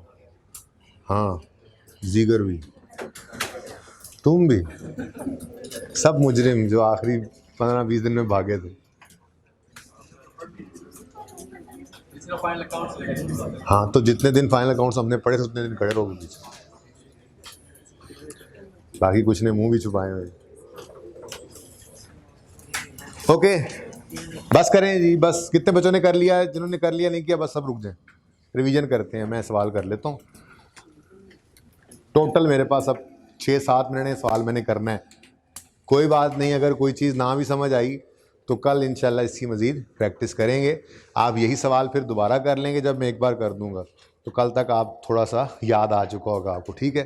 तो फिर क्विकली कल क्लास के अंदर 1-2 सवाल मुझे करके दिखा देना, फिर बात आगे बढ़ा लेंगे, ठीक है जी? ओके जी। Following balances are appearing on यकम जनवरी 18। एसेट का ओपनिंग गिवन है और अक्यूमुलेटेड डेप्रिसिएशन अकाउंट का भी ओपनिंग गिवन है। एसेट की नेचर याद है? क्रेडिट। अच्छा, यकम जनवरी 18 पे ब्रॉड डाउन कितना आ रहा है? 3 लाख। 3000 में कर लें, क्या कमाल, जज़ाकल्लाह बच्चों, जज़ाकल्लाह जी। रुपीज इन, यहाँ लिखना पड़ता है वैसे, rupees in thousand, rupees in thousand, rupees in thousand, rupees in thousand. Okay, तो लिख लेना आप लोग। अच्छा, ओपनिंग बैलेंस एसेट अकाउंट का डेबिट साइड पे ब्रॉड डाउन किया हम, ठीक है? और अक्यूमुलेशन अकाउंट की नेचर क्या है? हाँ, ये कॉन्ट्रा एसेट है, ये कॉन्ट्रा एसेट, इसकी जिद है ना, तो इसकी नेचर क्रेडिट, तो इसको ओपनिंग बैलेंस डेबिट साइड पे लिखेंगे। अच्छा, क्रेडिट साइड पे लिखेंगे। कितना जी? इसके भी मार्क्स हैं, इसके लिखते ही मार्क्स मिल गए, सवाल से उठा के सिर्फ लिखा। उसके बाद next, details of additions. Date of purchase यकम मार्च 18, 30,000। एसेट खरीदा है, डेबिट क्रेडिट आपको आता है। एसेट खरीदने की एंट्री बोल, एसेट बढ़े तो डेबिट, ठीक है? और दूसरी तरफ अज्यूम कर लेते हैं कैश पे हुआ है, तो कैश कम हो गया, कैश भी एसेट है तो क्रेडिट, ठीक है? तो एसेट, डेबिट, कैश, क्रेडिट। लेकिन रेलेवेंट मेरे पास इस वक्त अकाउंट एसेट का है, मैंने कैश का अकाउंट रिक्वायर नहीं किया, इसलिए कैश का अकाउंट दिमाग में ही बनाएंगे, ठीक है? तो एंट्री बनी एसेट अकाउंट डेबिट, कितने से? 30 से। एसेट अकाउंट डेबिट और कैश दिमाग में, क्रेडिट बस यहाँ पे लिख लो कैश। यहाँ पे एडिशन भी लिख सकते थे आप, कोई मसला नहीं। किस दिन भाई? यकम मार्च। फिर क्या हुआ? एक और एडिशन, एंट्री बदल जाएगी? नहीं बदलेगी, एडिशन की एंट्री सारी जिंदगी यही रहनी है अब, ठीक है? एसेट डेबिट, आप कहोगे नहीं पेबल हुआ, और फिर पेबल क्रेडिट कर लेना, कुछ कैश कुछ पेबल हो सकता है, ठीक है? तो बहरहाल एडिशन की entry asset debit cash credit, quickly बताओ। 50 से एसेट डेबिट और कैश क्रेडिट, लेकिन कैश का अकाउंट बनाना नहीं था तो फिर बस कैश लिख दिया। कितने बच्चों को इसमें मसला आया ये बात सुनने में और समझने में? जो पहली बार पढ़े उनकी बात नहीं कर रहा, वो हाथ ना खड़ा करे, वो तो इंशाल्लाह दूसरी क्लास में जाएंगे। बोले मसला तो ना आया कोई? ठीक, चल शुक्र है। नेक्स्ट, हो डिस्पोजल आ गए। डिस्पोजल एक ही है, ठीक है? और ये डिस्पोजल के बारे में चारों चीज़ें हमें मालूम है। पहला सवाल है ना, बेसिक सा, ठीक है? एसिड जो बिका है, डिस्पोजल की अकाउंटिंग करने के लिए ना हमें 4 चीज़ों का पता होना चाहिए। हमने ये एसिड कब ख़रीदा था, कितने का ख़रीदा था, कब बेचा, कितने का बेचा। ये 4 चीज़ें पता हैं तो आप डिस्पोजल की एंट्री ट्रांजैक्शन जो है वो रिकॉर्ड कर सकते हैं। ठीक है, तो हमारा ये एसिड 1 अक्टूबर 15 को, पुरानी बात है, ठीक है, हम इस वक्त 1 जनवरी 18 पे खड़े हैं। तो पिछला 17 का साल गुजरा, फिर 16 का गुजरा, जो 15 का साल था उसमें ये एसिड ख़रीदा था, तो पुराना एसिड है। ठीक है, तो ये अगर एसिड पुराना है, भाई साहब इधर देखो, एसिड पुराना है तो इसकी कॉस्ट इस कॉस्ट में पड़ी होगी, और इसकी ये 2-2.5 साल जितना भी बनता है इसकी डेप्रिसिएशन इस डेप्रिसिएशन के अंदर पड़ी हुई है।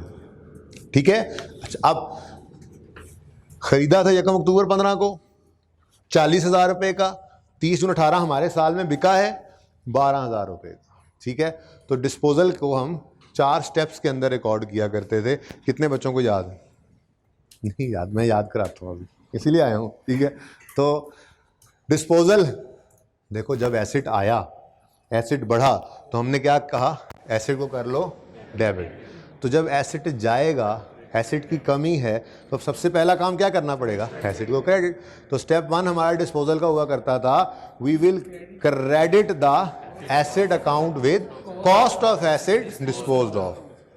क्यों? क्योंकि एक्यूमुलेटेड डेप्रिसिएशन के अलग पड़े होने का मतलब क्या है, एसिड अकाउंट किस पे बन रहा है, कॉस्ट पे। एसिड अकाउंट एट कॉस्ट बन रहा है। ठीक है, सही है। तो स्टेप 1, अच्छा परेशान नहीं होना, आज की क्लास में तो बिल्कुल परेशान नहीं होना, ठीक है ना। थोड़ा सा लेट आया था, ये क्वेश्चन नहीं समझ आएगा, वैसे समझ नहीं आया, इसमें कोई बात है नहीं समझना आने वाली, फिर भी समझ नहीं आएगा तो हमने मज़ीद इसकी प्रैक्टिस इंशाल्लाह कल करनी है। अब मैं ये चाह रहा हूँ बस सिर्फ हम क्विकली एक बार ये सवाल पूरा कर लें। ठीक है जी, तो step 1, we will credit the asset account with, देखो ना, जब एसेट आया तो एसेट अकाउंट को क्या किया था, डेबिट। जब एसेट जाएगा तो एसेट अकाउंट को क्या करना है। अब कॉस्ट से क्रेडिट क्यों कर रहे हैं, क्योंकि इस अकाउंट के अंदर इसकी पड़ी ही क्या है, कॉस्ट। एक्यूमुलेटेड डेप्रिसिएशन के अकाउंट के अलग पड़े होने का मतलब ही क्या है, कि एसेट अकाउंट को हमने उसके अंदर होने वाली कमी से कभी भी कम नहीं किया, उस कमी की एंट्री यहाँ पे करते हैं। तभी रिविजन एक्सपेंस की एंट्री 2 तरह की पड़ी थी, दोनों ही रिवाइज करेंगे इंशाल्लाह। ठीक है, आज एक तरह की रिवाइज होने लगी है बहरहाल। तो step 1, we will credit the, कल स्टेप्स लिख कर लेना, ठीक है, कोई मसला नहीं, लिख कर लेना, मैं कल लिखवा दूंगा। ठीक है, डिस्पोजल के स्टेप्स इंट्रो वाले ही हैं, जैसे आप लोगों ने पढ़े या सीखे होंगे, मुख्तलिफ तरीक़ों से होना यही है। ठीक है, step 1, we will credit the asset account with cost of asset disposed of. तो आओ जी, step 1, cost of asset 40 credit कर दिया। ठीक है, अगर इसको क्रेडिट करते थे तो दूसरी तरफ डेबिट किससे कर लेते थे, डिस्पोजल के अकाउंट को। जर्नल एंट्री कल सीख लेंगे, रिवाइज कल कर लेंगे। ठीक है जी, आज डिस्पोजल अकाउंट रिवाइज करते हैं। तो क्रेडिट किया हमने एसेट अकाउंट को, डेबिट कर लिया डिस्पोजल अकाउंट। अब ये डबल एंट्री का तरीका होता था ना, एसेट अकाउंट क्रेडिट हो रहा है, इसके अगेंस्ट डेबिट क्या हुआ, डिस्पोजल का अकाउंट। यहाँ पे डिस्पोजल अकाउंट डेबिट हो रहा है, इसके अगेंस्ट क्रेडिट क्या हुआ पड़ा है, वैसे ही लिखा करते थे ना। इंट्रो याद आ रही है, फिर पढ़ना फायदा हो गया ना। इंट्रो किस दिन बिका, किस दिन पढ़ा नहीं, किस दिन बिका, 30 जून 2018 पर। तो step 1, we will credit the, अच्छा स्टेप्स यहीं पे पड़े हैं, ये तो दूसरा इंपैक्ट है बस। डिस्पोजल अकाउंट की कोई नेचर अपनी नहीं होती, ये थोड़ी देर के लिए आएगा, गेन लॉस निकाल के देगा और चला जाएगा। ठीक है, तो step 1, we will credit the asset account with cost of asset disposed of. अच्छा, तो स्टेप ये पढ़ा, ठीक है, नंबर 1 पहला स्टेप। दूसरा, ये तो दूसरा उसका इंपैक्ट बस हमने डाल दिया यहाँ पे। जर्नल एंट्री करेंगे तो दूसरा इंपैक्ट भी नहीं डालेंगे, ठीक है ना, वो इंशाल्लाह जर्नल एंट्री कल करेंगे। डन। अच्छा, अब एसेट अकाउंट में से जाने वाले एसेट की कॉस्ट हमने निकाल के बाहर फेंक दी, ये बाहर है, ठीक है ना, ये बाहर फेंक दी हमने डिस्पोजल अकाउंट में। ठीक है, इस 300 के अंदर 40 पड़ा था, पुरानी बात है ना। जैसे ये देखो, ये 30 जो खरीदा है, क्लोजिंग के अंदर ये आ जाएगा, 50 आ जाएगा, अगले साल के ओपनिंग में ये पड़े होंगे ना। ऐसे ही ये पिछले साल किसी वक्त खरीदा था 17, 16 इधर कहीं, ठीक है, यहाँ कहीं ये एसेट जो खरीदा था तो ये एसेट अकाउंट में डेबिट हुआ था, तो उसके क्लोजिंग में आया 15 में, फिर 16 के ओपनिंग में आया, फिर 16 क्लोजिंग बना, फिर 17 का ओपनिंग बना, फिर 17 क्लोजिंग बना, फिर 18 का ओपनिंग बना पड़ा है। इस 300 में 40 पड़ा है, निकाल दिया, डन। अब मसला क्या है, इस एसेट की डेप्रिसिएशन भी तो 120 के अंदर पड़ी होगी, आज तक की डेप्रिसिएशन, ठीक है आपको।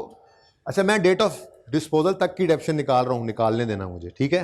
अच्छा तो फिर सेकंड स्टेप क्या होगा, वी विल डेबिट, देखो एसेट अकाउंट डेबिट नेचर का, जब इसमें इंक्रीज आए तो डेबिट, जब डिक्रीज आए तो एक्यूमुलेटेड डेप्शन अकाउंट क्रेडिट नेचर का, जब इसमें इंक्रीज आएगा तो, जब डिक्रीज आएगा तो।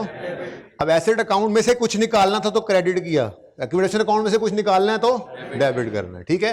तो स्टेप 2 क्या है, we will debit the accumulated depreciation account with accumulated depreciation of disposal from date of purchase till date of।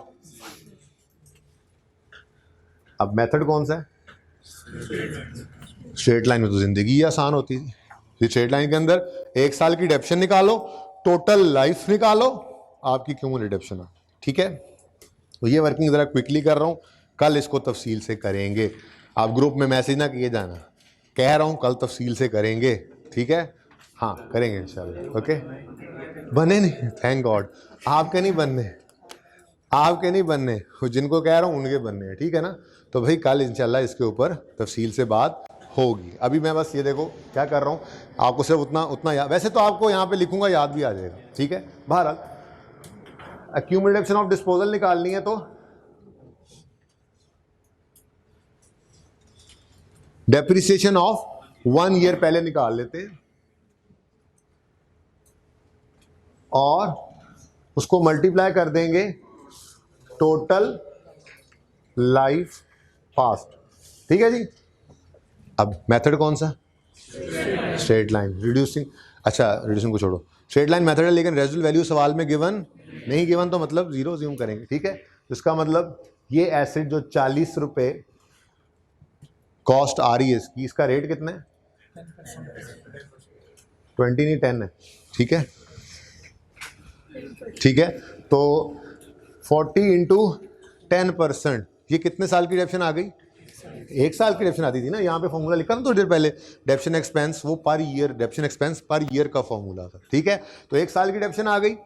अब देखना ये है कि ये एसेट हमारे पास कितना अरसा रहा, तो सबर यकम अक्टूबर 15 को ये खरीदा है हमने, तो 31 दिसंबर 15 तक, अक्टूबर नवंबर दिसंबर 3 महीने, फिर 31 दिसंबर 16 तक पूरा साल, 17 तक पूरा साल, तो कितने साल, 2 साल 3 महीने हो गए। लेकिन ये यकम जनवरी 18 को नहीं बिका, किस दिन बिका है भाई, जब मैं इधर इशारा किया करूँ फिर लाया करें इधर, हाँ जब मैं इधर कुछ चीज़ दिखा रहा हूँ फिर लाया करें, ठीक है जी। तो किस दिन बेचा हमने ये, तो 2 साल 3 महीने यकम जनवरी तक हो गए थे, 6 महीने और ऐड करो तो 2 साल 9 महीने बन गए। 2 साल 9 महीने को अगर हम फ्रैक्शन में लिखें तो 2.75 ईयर्स बनते हैं। तफसील से कल बात करेंगे इस पर इंशाल्लाह, ठीक है। 2 पॉइंट, अब इससे तफसील हो सकती है थोड़ी सी, ठीक है, वो कर लेंगे, ठीक है। समझ आएगी ये बात, रिडेम्पशन 1 साल की, और ये हमारे साल पास कितने साल रहा, ये टोटल लाइफ लिख दी, तो टोटल इसकी डेप्रिसिएशन कितनी बनती है 11। ये फिगर जो है एक्यूमुलेटेड डेप्रिसिएशन ऑफ डिस्पोजल की फिगर है, डेट ऑफ परचेज से लेकर डेट ऑफ सेल तक। तो ये सारी की सारी डेप्रिसिएशन उठा के हमने एक्यूमुलेशन अकाउंट में से निकाल के फेंक देनी है डिस्पोजल अकाउंट में। तो ये हमारा स्टेप 2 हुआ डिस्पोजल का। We will debit the accumulated depreciation account with accumulated depreciation of disposal from date of purchase till date of sale, ठीक है। अगर इसको डेबिट किया है तो क्रेडिट डिस्पोजल, ठीक है। इसके अगेंस्ट डेबिट के अगेंस्ट क्रेडिट क्या हुआ है, डिस्पोजल अकाउंट। स्टेप बस हमारा यही पड़ा, ये स्टेप है, स्टेप 2, ओके। वहाँ पे डिस्पोजल अकाउंट में तो बस दूसरा इम्पैक्ट फेंका हुआ है हमने, ठीक है। कल मजीद प्रैक्टिस हो जाएगी इंशाल्लाह। बहरहाल यहाँ पर तो लिखना है हमने फिलहाल एक्यूमुलेटेड डेप्शन अकाउंट 30 जून 18। डिस्पोजल को पूरा ही भुगता देते हैं।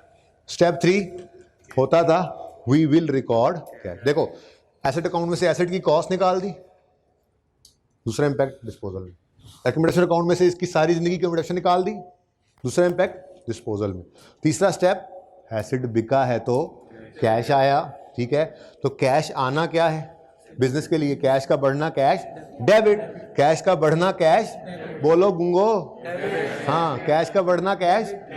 अब कैश का अकाउंट तो जैसे मैंने पहले भी नहीं बनाया तो अब भी नहीं बना रहा, तो कैश डेबिट दिमाग में, कैश डेबिट, दूसरा इंपैक्ट डिस्पोजल 12 रुपए से, ठीक है जी। ये भी वही 30 जून। डिस्पोजल अकाउंट में सारी ट्रांजैक्शंस की एक ही डेट होती है, ठीक है, डन। और स्टेप 4 होता था balancing figure will be gain और लॉस। आज ये भी छोड़ो कि ये गेन आ रहा है या लॉस, कल बात करेंगे। Balancing figure profit and loss में जानी है, वो गेन भी हो सकता है लॉस, पता है मुझे, पता है आपको पता है, लेकिन मैं कल बात करूंगा, ठीक है। तो बैलेंसिंग फिगर किस तरफ आ रही है, क्रेडिट साइड पे आ रही है, कितनी 17, ये मैंने इधर लिख दिया प्रॉफिट एंड लॉस में बैलेंसिंग फिगर ले जाना। गेन भी हो सकता है लॉस भी हो सकता है, कल बात करेंगे, डन। डिस्पोजल इज ओवर, ठीक है। अब देखा जाए तो एसेट अकाउंट कंप्लीट हो रहा है, क्लोजिंग बैलेंसिंग फिगर निकल रही है, ठीक है, सही है ना, कितनी, और ऐसे ही एक्यूमुलेशन अकाउंट का भी क्लोजिंग निकल रहा है, निकल रहा है। कुछ कमी है, विटामिन की कमी है, डेप्रिसिएशन एक्सपेंस की कमी है, ठीक है। तो बस ये आखिरी वर्किंग है, थोड़ी सी रिवीजन हो गई इंट्रो की, ठीक है। मैं करता हूँ ये वर्किंग, घर पे दोबारा इसको ट्राई कर लेना, इसकी फिलहाल पिक्चर ले लेना, ठीक है। मैं कॉपी तो नहीं करा सका था, ओके, इसकी पिक्चर ले लेना अभी। वैसे तो तकरीबन बच्चों ने डाटा लिख ही लिया था, ठीक है ना। तो इसको क्विकली सिर्फ रिवाइज करके आ जाना। कल आपको 2-3 सवाल आपसे पहले इस तरह के करवाऊंगा, मुझे तसल्ली होगी तो आगे जाऊँगा, मुझे कोई जल्दी नहीं होती, ठीक है ना। हाँ आप स्कूल से पढ़ें, ज़्यादा पढ़ लेंगे, संडे ऑन कर लेंगे, क्या ख्याल है, स्टार्ट में ही सर। वैसे एफ में होने नहीं है इंशाल्लाह, इंट्रो प्लस एफ में हो जाए तो कोई पता नहीं। अच्छा जी, आखिरी वर्किंग डेप्रिसिएशन एक्सपेंस निकालना है, ठीक है। सबसे पहले डेप्रिसिएशन एक्सपेंस कौन से एसेट्स पे निकाला करते थे, ऑन ओपनिंग, लेकिन डिस्पोजल को एक्सक्लूड करके, क्योंकि ये इंशाल्लाह कल सारी बातें लिखवाऊंगा। जब आपको कल मैं अगला सवाल दूंगा ना, आप पहले करेंगे, फिर मैं इसी तरह से सॉल्व करूंगा, तो वहाँ पे जो उर्दू की बातें आपको सिखाई गई होंगी इंट्रो में, वो दोबारा यहाँ पे लिखवाऊंगा, ठीक है। जैसे यहाँ पे लिखवाऊंगा कि यहाँ पर कभी फ्रैक्शन अप्लाई, ठीक है, जब फ्रैक्शन अप्लाई नहीं होता तो फिर ये एसेट तो सारा साल हमारे पास इस्तेमाल ही नहीं हुआ। अगर ये यहाँ पड़ा रह गया 300 के अंदर तो इस पर भी डेप्रिसिएशन चार्ज हो जाएगी। बहरहाल अगर मेथड स्ट्रेट लाइन है तो फॉर्मूला यहाँ पर लगा करता है opening cost of all assets minus opening cost of disposal. अभी रिड्यूसिंग, अभी ये रेजिडुअल वैल्यू तो मैंने सवाल में डाली नहीं हुई, ठीक है ना, तो वो भी डाल देंगे टेस्ट वाले सवाल में, इनटू रेट, टेस्ट वाले सवाल में ना मजा तभी आएगा जी। ओपनिंग कॉस्ट ऑफ ऑल 300 और ओपनिंग कॉस्ट ऑफ डिस्पोजल, अब ये 40 यहाँ से निकल गया, तो बाकी ये 260 बचा है, वो साल के पहले दिन से साल के आखिरी दिन तक हमारे पास मौजूद रहे। तो यहाँ पे हमेशा वो एसेट्स लेने हैं जिन पे कभी भी फ्रैक्शन अप्लाई, या यूं कह लें जो साल के पहले दिन से आखिरी दिन तक हमारे पास, ओके, पूरा साल जी, बिल्कुल बोलें 26 ओपनिंग एसेट्स पे ये डेप्रिसिएशन आ गई। अब इसको जो अलग किया है, इसको अलग क्यों किया है, क्योंकि ये सारा साल डेप्रिशिएट नहीं करना था। तो क्या बिल्कुल ही डेप्रिशिएट नहीं करना था भाई, 6 महीने तो डेप्रिशिएट होना था ना इसने, ठीक है भाई। किसकी क्लास है, कितने बजे, बहुत शुक्र है जी। ऑन डिस्पोजल, डिस्पोजल को यहां पे ले आए अलग, ठीक है। अभी तो देखो डिस्पोजल कितना है जी, 40 इंटू 10, लेकिन ये पूरा साल इस्तेमाल, ये फॉर्मूला किसका था, डेप्रिसिएशन एक्सपेंस पर ईयर का। तो ये तो 4 रुपए जो डेप्रिसिएशन आएगी तो पूरे साल की डेप्रिसिएशन होगी, लेकिन ये तो हमारे पास इस साल में कितना अरसा इस्तेमाल हुआ है, तो फिर क्या करते होते थे 6/12। क्या आंसर आ गया, 20 नहीं, ठीक हो गया। एक्सक्लूड क्यों किया? डेप्रिशिएट पूरा साल नहीं करना था, जब एक्सक्लूड कर लिया तो फिर दो जो 6 महीने 4 महीने 3 महीने 2 महीने होगा वो डेप्रिशिएट करना है अलग। ओके, और आखिर में क्या रह गया जी? ये तो सबसे आसान है, ये तो अभी अभी हमने रिवाइज भी किया। 2 एडिशन है, एक 30 एक रेट तो दोनों पर 10%। तो 30 वाला कब आया? यकम मार्च 18 को। तो हमारे इस साल में कितने महीने इस्तेमाल हुआ? जनवरी और फरवरी नहीं हुआ, बाकी 10 महीने 10/12। ये रिवीजन हमने छोटी एग्जांपल में नहीं की थी, ठीक है ना? तो भी यहाँ पे हो गई। अगर हमारा पहला साल हो एसिड का और पूरा साल इस्तेमाल ना हो तो जितने महीने इस्तेमाल हुआ उतनी ही डेप्रिसिएशन चार्ज करनी है, ठीक है ना? जितना एसिड यूज करना है उतना ही डेप्रिसिएट करना है ना।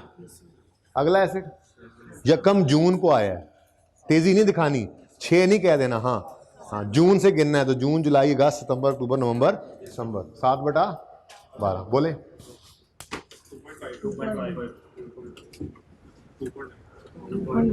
2.9 टोटल, हाँ 43.4। अब इस डेप्शन एक्सपेंस की एंट्री कितने बच्चों को याद है? बोलो जरा, डेप्शन अकाउंट बन रहा हो तो क्या एंट्री होती है, बोलो। जिनको नहीं याद हो कह रहे हैं लैब ही मारेंगे। मैं बोलता हूँ depreciation expense debit accumulated depreciation. ये एंट्री सुनी हुई है ना सबने? चलो शुक्र है सुनी हुई है। डेप्शन एक्सपेंस का अकाउंट फिलहाल नहीं बना रहा मैं, ठीक है? डेप्शन एक्सपेंस डेबिट दिमाग में, एक्यूमुलेटेड डेप्रिसिएशन, ठीक है जी। वर्किंग ट्यूब 31 दिसंबर 18 पे खड़े होकर, ठीक है? तो आप क्लोजिंग बता दो। 142 लो जी, पहला सवाल खत्म हुआ। यही आपका होमवर्क है। एक पिक्चर इसकी बना लें, एक पिक्चर इसकी बना लें, मेरी नहीं बनानी, और क्लास खाली कर दें जल्दी से। अल्लाह हाफिज इंशाल्लाह। भाई इधर ले आए, उधर से ले आए ना, वहाँ से फ्रेम लगा हुआ था ना, एक फ्रेम इधर लगा दें, ये क्वेश्चन बच्चे देख लें, ठीक है? ओके जी, कल मिलते हैं इंशाल्लाह, ज़िंदगी रही तो। अल्लाह हाफिज, अस्सलाम वालेकुम।